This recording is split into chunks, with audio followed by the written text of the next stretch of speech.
YS Jaganmohan Reddy గారు మొన్న చేసినటువంటి వ్యాఖ్యలు, తదనంతరం జరిగినటువంటి పరిణామాలు విజయసాయిరెడ్డి గారి అంశంపై మనం చూస్తూ ఉన్నాం. ముఖ్యంగా ఈ నేపథ్యంలో వైఎస్ జగన్మోహన్ రెడ్డి గారు ఎప్పుడూ అలాంటి వ్యాఖ్యలు చెయ్యనిది సాయిరెడ్డి గారిపై, అంటే ఆయనకి ఇన్ఫర్మేషన్ ఏమైనా ఉందా?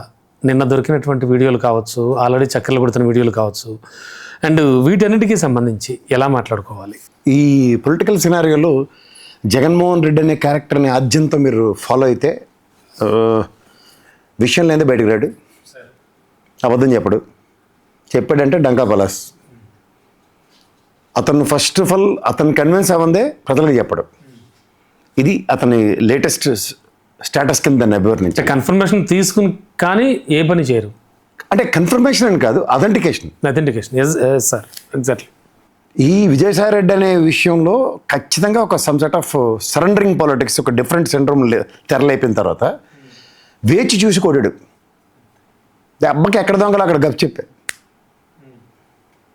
నేను మీకు మొన్న చెప్పినట్టు TD Janardhan sir is not an ordinary character, is almost decision maker అండి. నేను కూడా అదే అనుకున్నాను, గత వీడియోలో మనం మాట్లాడుకున్నాం, అది జస్ట్ నిన్ననే కన్ఫర్మ్. ఎందుకంటే ఇప్పుడు కొన్ని క్యారెక్టర్స్ ఉంటాయి, వాళ్ళు పార్టీకి ఆ లాయల్టీని అలా చూడండి నదీ ప్రవాహంలో అలా జస్టిఫై చేస్తూనే ఉంటారు.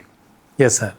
అంటే ఈ మధ్యన అంటే తెలుగుదేశానికి కొంచెం బ్యాడ్ టైం అనే చెప్పాలి. ఎందుకంటే రేవంత్ రెడ్డి ఇష్యూ తర్వాత ఇవాళ టీడీ జనార్దన్ ఇష్యూ కూడా అంత డైరెక్ట్గా వాళ్ళు చాలా స్ట్రాటజికల్గా ఉంటారు. ఆ స్ట్రాటజీస్ అసలు ఎవరికి అర్థం కావు, పొలిటికల్ స్ట్రాటజీస్. అలాంటిది టీడీ జనార్దన్ లాంటి స్థాయి కలిగిన వ్యక్తి కూడా వెళ్ళి, మీకు సర్ప్రైజింగ్ ఎలిమెంట్ ఏంటంటే ఆ కాలనీలో ఉన్న వీడియో ఫుటేజ్. అంటే దీంట్లో ఎలర్ట్ ఏంటంటే కోర్ట్ ఆపరేషన్కి కూడా బ్రహ్మాండంగా తెరలేసిందని మాత్రం చెప్పొచ్చు. Yes sir. It's not anything కాదు కదా. ఇప్పుడు సే ఫర్ ఇన్స్టెంట్ ఇది ఒక స్టూడియో, మన ఇద్దరు రికార్డింగ్, సంథింగ్ ఎల్స్ బయటకు వచ్చిందంటే అంతే కదా, ఇందులో వాళ్ళే లీక్ చేసినట్టు ఎవరన్నది తెలియాలి కదా. సో ఒక విధంగా ఏంటంటే టీడీపీకి బ్యాడ్ లక్. అంటే బ్యాడ్ అని కాదు, ఇప్పుడు ఒక ఇష్యూని పోర్ట్రేట్ చేస్తున్నప్పుడు ఏహపరాలు మర్చిపోతే ఎలా ఉంటుంది అన్న దగ్గర 2 ఏళ్ళు లోపల తక్కువ కాకుండా పెడదాం అన్నంత పెద్ద పెద్ద స్ట్రాటజీలు వేసేస్తున్నప్పుడు ప్రాథమిక సూత్రాన్ని మర్చిపోతే. ఇప్పుడు విజయసాయిరెడ్డి ఉన్నాడు, దాంట్లో A3 అయినా నీకు విచారణకి పిల్లరు, అరెస్ట్ గురించే మాట్లాడరు. కానీ ఇక్కడ ఎక్కడో లేని అంతలకంతలు మా సొంతలో కాకలించుకున్నాడని జగన్మోహన్ రెడ్డిని పట్టుకొచ్చి అరెస్ట్ చేసేస్తారు, ఉరిశిక్షలు పడిపోతాయని ఈ మీడియా ట్రయల్ చేస్తుంటే కామెడీగా లేదు? ఖచ్చితంగా అరెస్టులు అవి ఇవి. మొదటిదాకా చెప్పాలంటే ఇక్కడ ఏది ఈ పొడ డబ్బా ఛానల్లో వీళ్ళందరూ ఆయన పర్సనల్ క్యారెక్టర్ల మీద కూడా ఇష్టం వచ్చి చెలరైపోయిన వాళ్ళు ఇప్పుడు అందరూ నోటి మీద వేసుకుని అబ్బాబ్బా మా చరిత్ర పురుషుడు దొరికాడు, ఇడిది పడితే జగన్మోహన్ రెడ్డి మడతేటద్దాం అని కాన్సెప్ట్లో డ్రైవ్ అవుతుంటే తాతకి దగ్గులు నేర్పితే ఎలాగా? ఓకే అండి. అంటే అసలు అంతకు ముందు వరకు కూడా జగన్మోహన్ రెడ్డి గారు ఏం పెద్ద పట్టించుకోలేదు, అసలు వ్యాఖ్యలే చేయలేదు దాని మీద. సరే, ఒకటి జగన్మోహన్ రెడ్డి, అందుకే నేను చెప్తున్నాను క్యారెక్టర్ ఎలా లేదంటే ఒక వ్యక్తిని నా దగ్గర నుంచి వెళ్ళిపోయినంత మాత్రాన్ని హ్యూమిలేట్ చేయాలన్న కాన్సెప్ట్లో అతను ఉండడు ఎప్పుడు. ఇప్పుడు ఆ మాటకు వస్తే ఈ బీదా మస్తాన్ రావు వీళ్ళందరూ రాజ్యసభలు తీసుకుని మోపిదేవి ఇలాంటి వాళ్ళని ఒకే ఒక మాటతో తీసి పడేశాడు. కనీసం గెలవపోయినా నీ మొహానికి నేను ఎమ్మెల్సీ ఇచ్చి తర్వాత రాజ్యసభ ఇచ్చి మినిస్ట్రీ ఇచ్చాను, ఇన్ని చేసినా నువ్వు పోయి ఉంటే ఒకటే చేయగలరా అన్నట్టుగా తీసి పడేశాడు అతన్ని, ఆ మోపిదేవిని. అంటే మొన్నటి వరకు కొంచెం గుంభనంగా ఉండేది, టీడీపీ వెంట కూటమి వెంట పరుగులు పెడుతున్నారనేది ఇప్పుడు ఓపెన్ అయిపోయింది ఈ వీడియో లీక్ కావడంతో. అంటే ఈ క్యారెక్టర్ అన్నది నువ్వు తగ్గించుకుని చేసే పనికిమాలిన పనులకి ఎంతసేపు ఉంటుంది? ఇప్పుడు సిఐడి ఎంక్వైరీకి వెళ్ళక మునుపు నువ్వు చేసిన లాలోచి రాజకీయం తర్వాత నుంచి నీకు ఒక ఎక్స్క్యూజ్ దొరికింది, ఇంకా ఘోరంగా ఉండదు. అండ్ సార్, జగన్మోహన్ రెడ్డి గారు మాట్లాడాక కూడా విజయసాయిరెడ్డి గారు చాలా వ్యాఖ్యలు చేశారు. అంటే ఆ వ్యాఖ్యలను ఎలా చూడాలి? అంటే రీసెంట్గా ఇప్పుడు చేయమనండి, అంతేనా? ఇంకిప్పుడు ఏం రావా బయటికి? ఇప్పుడు ఒక చర్య ప్రతిచర్య అని ఉంటాయి ఖచ్చితంగా. చర్య ప్రతిచర్యకి ప్రతిచర్యలు ఆగిపోయే పరిస్థితే చర్యతో ఉంటే ప్రతిచర్యలు ఇంకెప్పుడు ఉండవు. అది జగన్మోహన్ రెడ్డి. అంటే ఓవరాల్ ఎపిసోడ్లో చూస్తే కనుక వాట్ నెక్స్ట్ అని ఆలోచిస్తే విజయసాయిరెడ్డి గారి భవిష్యత్తు ఏంటి? ఇప్పుడు సెల్ఫ్ గోల్ అని ఉంటుంది, ఎవడు తీసిన గోతులు ఆడే పడతాడు అన్నది. అంటే అంత పెద్ద స్ట్రాటజిస్ట్ అతను విజయసాయిరెడ్డి గారు, ప్రొఫెషనల్. ఇంత చిన్న జుజుబీ రాజకీయం చేస్తే చాలా దరిద్రంగా ఉండదు. అంటే వైఎస్ఆర్ నుంచి కూడా నాకు తెలుసు, మీరే మారిపోయారు, మీ ఫ్యామిలీ గురించి మొత్తం నాకు తెలుసు, నేను కాదు మారింది, మీరే మారిపోయారు, మీరే ఇంపార్టెన్స్ ఇవ్వట్లేదు. ఇలాంటివన్నీ ఎలా చూడాలి? ఎందుకు ఇంపార్టెన్స్ ఇవ్వలేదు? ఆయనకి ఇచ్చిన ఇంపార్టెన్స్ అందరికీ తెలుసు. నేను ఇంత ముందు విశ్లేషణలో కూడా చెప్పా, సుబ్బారెడ్డికి, విజయసాయిరెడ్డికి, సజ్జల రామకృష్ణారెడ్డికి తప్ప ఇంకెవరికైనా యాక్సెస్ ఇచ్చారా అంటే మీకే ఇచ్చి మీరే కొట్టు చేస్తే ఎవడేట్ చేస్తారు? నీకు ఎంతకన్నా ఇంకేం పోయింది. నెంబర్ 2 ఆ ధనుంజయ రెడ్డి మీద ఏడుపు. ధనుంజయ రెడ్డి అంటే నీకు బీజేపీ వాళ్ళు మరతెట్టేస్తానంటే నువ్వు చేసుకుందాం బాగుంటుంది అంటే జగన్మోహన్ రెడ్డికి నచ్చాలని ఎక్కడ ఉంది? పార్టీ పొత్తులోనే అధినాయకుడి నిర్ణయాలు ఉంటాయి కదా. నెంబర్ 2 స్థాయిలో డెసిషన్ తీసుకుంటానంటే హౌ ఇట్ ఈస్ పాసిబుల్? అంటే ఏమవుతుంది? ఎక్కడది అక్కడే. ముందు ఇచ్చినమ్మ వాయనం పుచ్చినమ్మ వాయనం మొదలెట్టి పుచ్చిపోయిన వాయనం ఇస్తే నెక్స్ట్ ఏమవుతుంది? ఇదే అవుతుంది ఇప్పుడు. సో ఖచ్చితంగా ఇప్పుడే సరే జగన్మోహన్ది అలా బీటెక్ రవి ఇంటర్వ్యూ ఒకసారి చూడమనే చెప్పాలి వాడికి. ఏం సార్, నేను కూడా పూర్తిగా చూడలేదు. అందరూ చూడడం ఏం లేదు. Is not an ordinary character. తలుచుకుంటే జగన్మోహన్ రెడ్డి అనే వ్యక్తి ఎవరి గురించైనా తలుచుకుంటే శాశ్వత పరిష్కారం 15 నిమిషాలు ఇస్తాడు. ఇది బీటెక్ రవి గారి సారాంశం. 15 నిమిషాల్లో సొల్యూషన్ ఇచ్చే క్యారెక్టరు నీ దగ్గర సొల్యూషన్ లేదు నేనే అన్నట్టుగా మాట్లాడితే ఎలా ఉంటుంది? శాశ్వత పరిష్కారాలు ఉంటాయి విజయసాయి రెడ్డి రెడ్డికి. ఓకే, విజయసాయి రెడ్డి గారి ముందున్న భవిష్యత్తు ఏమిటి? ఏం చేయబోతున్నారు? అంటే ఒక కీలకమైన పదవి ఏమన్నా మరి జోడికి లాంతరిస్తారు చూడండి, అలాగే బీజేపీ వాళ్ళు లాంతరిస్తాడు తిరగమని చెప్తున్నాడు అంతే. అంతే. నీకు మళ్ళీ చెప్తున్నాను సార్, బీజేపీ తెలుగుదేశం వాడడం మొదలెడితే వాళ్ళ మించిన వాళ్ళు లేరు. వాడకం వేరే లేదు, ఆ లెవెల్లో వేరేగా ఉంటుంది. భవిష్యత్తు కూడా లేకుండా చేసేస్తారు. మీద కేసులు ఉండవు కదా. అదే క్యారెక్టర్. ఓకే, ఆయన ఊహించింది అదే. ఇప్పుడు ఏదో వీళ్ళందరూ అనుకుంటున్నారు సార్. ఇప్పుడు ఒకటి గుర్తుంచుకోండి, లేని దానికి ఎంత అడవాడు చేశారు, ఉన్నదానికి కంటిన్యూ చేయడానికి సేపు. వీళ్ళు ఇచ్చిన చిన్న చిన్న క్లూజే మాట్లాడదాం మనం. వాసుదేవ్ రెడ్డిని ఇంకా ఎలక్షన్ కౌంటింగ్ అయిందో లేదో ప్రమాణ స్వీకారం అవ్వకుండా ఎత్తుకెళ్ళిపోయారు కదా. మరి ఆల్రెడీ బెయిల్ మీద ఉన్న వాళ్ళు ఎత్తుకెళ్ళడం సేపు ఎందుకు మర్చిపోతారు? తాళం వేసేది గొల్లెం మరిచితిని లాజిక్ని ఎప్పుడు మిస్ అవ్వకూడదు.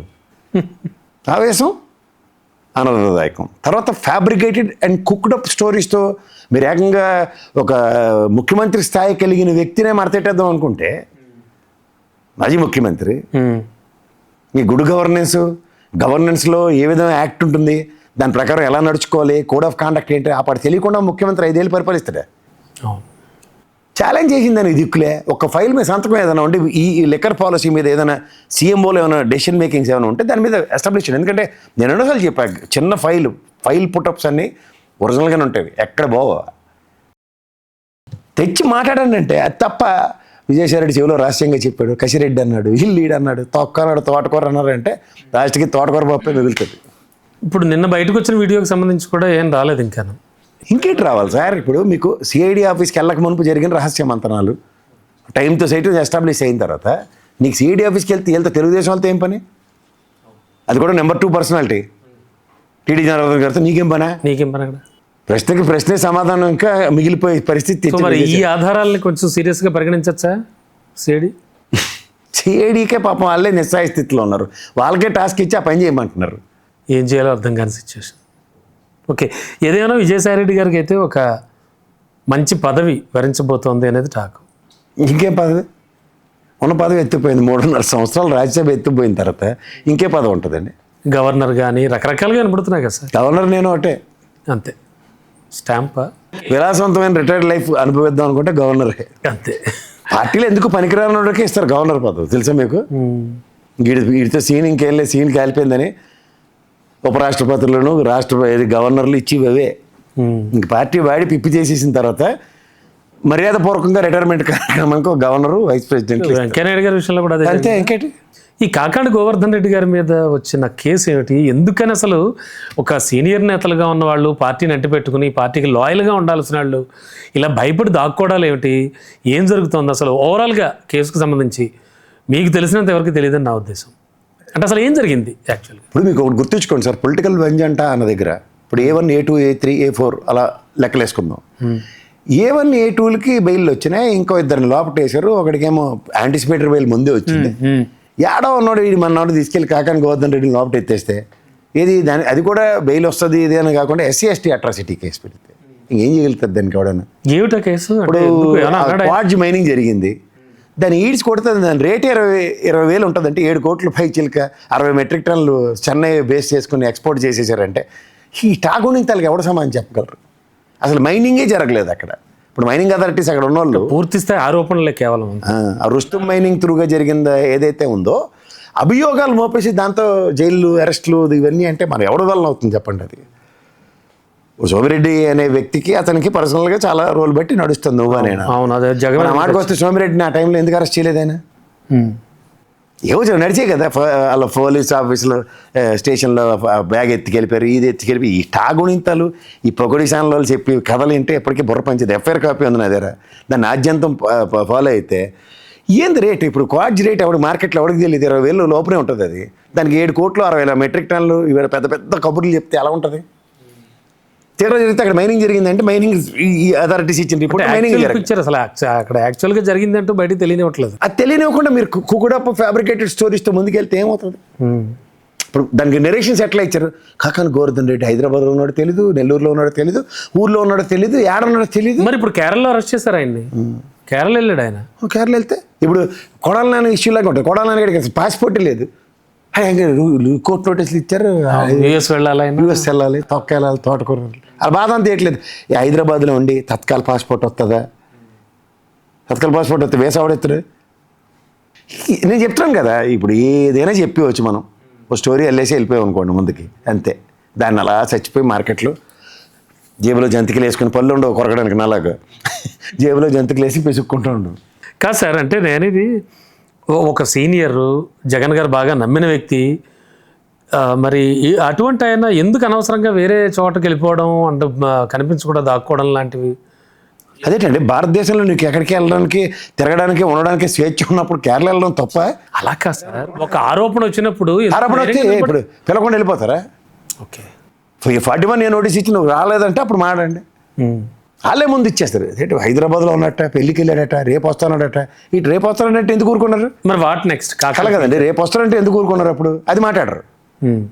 సమయం లేదు మిత్రమా, సంధి రాయబారాలు అన్నీ అయిపోయిన తర్వాత నెక్స్ట్ జెండా ఎత్తుకుని. మరి వాట్ అబౌట్ కాకాణి గారి ఫ్యూచర్ ఏముంటుంది? దీనివల్ల ప్రపంచం తెరబడిపోతుంది అనుకుంటున్నారా? ఎండ్ ఆఫ్ ద డే కోర్టుకి ఒరిజినల్ డాక్యుమెంట్స్ ప్రొడ్యూస్ చేయాలి అక్కర్లేదండి? చేయాలి. 150 రోజుల తర్వాతేనా ఛార్జ్ షీట్ వేసిన తర్వాత బాబు దీని కేసు పోరపడాలంటే కోర్టు ఏమైనా మీలో 4 చూసి వదిలేదు అనుకున్నారా? ఖచ్చితంగా చట్టం తన పని తాను చేసుకుపోతుంది, నో డౌట్. చట్టం ఖచ్చితంగా పనిచేస్తుంది, పోదు అక్కడికి. ఓకే అండి. ఇప్పుడు ఈ కేసులో సీరియస్గా మీరు అబ్జర్వ్ చేస్తే A1 A2 లెటర్లకి బెయిల్ వచ్చి, వాడికి ఏమో యాంటిసిపేటరీ బెయిల్ వచ్చి, ఈ ఒక్కరికే లటక్మా లోపటేసి ఉరిశిక్ష చేసేద్దాం దాకా వెళ్ళిపోతే మీడియా ట్రయల్లో ఏటి విషయం అని కోర్టు ఆ పాటు పరిగణలో తీసుకోదు. ఖచ్చితంగా తీసుకుంటాం. ఎక్కడ అనుమానం రాకుండా SC ST కేసు కట్టారు దాని మీద. ఎస్, భూములు లాక్కున్నాడు, భూములు SC భూముల్లో బలవంతంగా మైనింగ్ చేశాడు అంటే ప్రూఫ్స్ ఉంటాయి కదా. ఉంటాయి, ఖచ్చితంగా ఉంటాయి. ఎందుకుంటూ ఆ భూమిలో మైనింగ్ జరగలేదు, ప్రూవ్ చేయాలి కదా. మైనింగ్ జరిగిపోయింది, లాక్కున్నారు. ఇన్ని జరిగిన తర్వాత అసలు విషయం బయటకు వస్తుంది.